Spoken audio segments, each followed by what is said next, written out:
Disney राजकुमारी रेम्पजेल की प्रेम कहानी। बहुत समय पहले की बात है। यूरोप महाद्वीप के जर्मनी देश में एक पति और पत्नी रहा करते थे। दोनों का एक दूसरे के सिवा और कोई नहीं था। विवाह के कई वर्षों उपरांत उनकी कोई संतान नहीं हुई।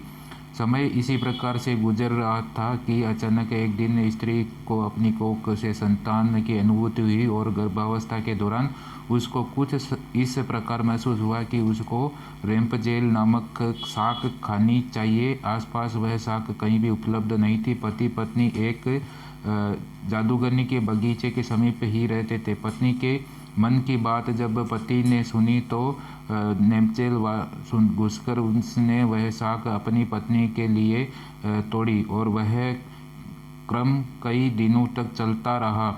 एक दिन बगीचे की मालकिन जादूगरनी ने, जिसका नाम डेम गोथेल था, उसे यह चोरी करते हुए देख लिया और जादूगरनी ने पति को बंधक बना लिया। पति जादूगरनी के सामने बहुत गिड़गिड़ाया और अंततः जादूगरनी एक शर्त पर वह शाक उसकी पत्नी के लिए देने के लिए राजी हो गई। शर्त यह थी कि संतान के जन्म के बाद वह उसे जादूगरनी को सौंप देगा।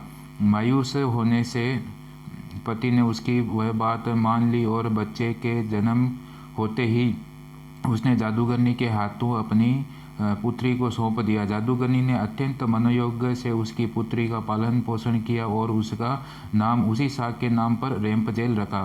रेम्पजेल एक अत्यंत रूपवती कन्या के रूप में धीरे धीरे विकसित होने लगी। उसके सुनहरे बाल और अद्वितीय रूप की चर्चा आसपास की जगह जगह होने दिन से फैलने लगी। कन्या के 12 वर्ष के होते ही जादूगरनी डेम गोथेल ने उसको एक ऐसी मीनार में कैद कर दिया जिसमें ना कोई दरवाज़ा था और ना चढ़ने के लिए ही कोई सीढ़ी।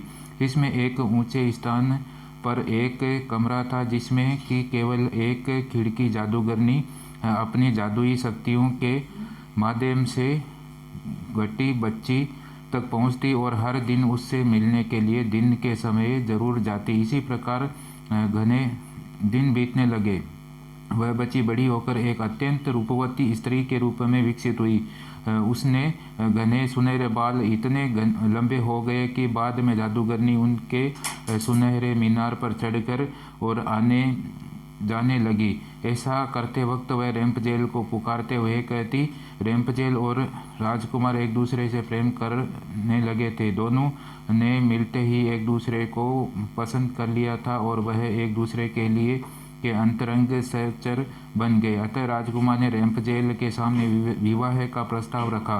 रेम्पजेल इस पर सहमत हुई और दोनों का मिलना जुलना धीमे धीमे बढ़ने लगा। जादूगरनी डेम गोथेल रोज दिन के समय रेम्पजेल को मिलने के लिए आया करती थी। राजकुमार और रेम्पजेल ने मिलकर एक दिन योजना बनाई कि राजकुमार द्वारा दिए गए रेशन है कारण जादूगरनी डेम गोथेल को राजकुमार के रेम्पजेल के पास आने और उसके गर्भवती हो जाने का पता चल गया। जादूगरनी डेम गोथेल ने रेम्पजेल को मीनार से बाहर निकाल दिया और जंगली जानवरों के बीच से जंगल में विचरने को अकेला छोड़ दिया और वह स्वयं उस मीनार के कमरे में जाकर छुप गई। राजकुमार के चढ़ने के लिए उसने रेम्पजेल के बालों को काटकर उन्हें मीनार से बाहर लटका दिया ताकि राजकुमार ऊपर चढ़ सके और उसे कोई शंका ना हो। जब राजकुमार रेम्पजेल से मिलने के लिए उस रात आया तो रेम्पजेल की जगह जादूगरनी को पाकर वह भयभीत हो गया और मीनार से कूद पड़ा, जिससे कि नीचे पड़े कांटों से उसकी दोनों आंखों की रोशनी चली गई।